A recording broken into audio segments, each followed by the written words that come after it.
Governor Khyber Pakhtunkhwa Faisal करीम कुंडी ने दावा किया है कि जिस दिन पीटीआई को अपने अंदर मीर जाफर और मीर सादिक का पता चलेगा, गंडापुर केपी के वजीर आला नहीं रहेंगे।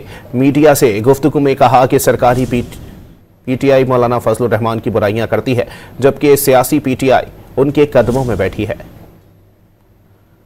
आपको बताएं इस हवाले से कि गवर्नर खैबर पख्तूनख्वा फैसल करीम कुंडी ने वाज़े तौर पर कहा है कि सियासी पीटीआई मौलाना के कदमों में है। गवर्नर खैबर पख्तूनख्वा फैसल करीम कुंडी ने अपने बयान में दावा किया है कि जिस दिन पीटीआई को अपने अंदर मीर जाफिर और मीर सादिक का पता चलेगा, गंडापुर खैबर पख्तूनख्वा के वजीर आला नहीं रहेंगे। पीटीआई को पता चलेगा कि उसके अंदर मीर सादिक और मीर जाफिर कौन है, तो फिर सीएम नहीं रहेगा। तो पहला फेज तो हो चुका है कि उसको उन्होंने सदारत से हटाया है और इंशाअल्लाह ताला बहुत जल्द पीटीआई के जो हकीकी वर्कर्स हैं वो यौम निजात बनाएंगे।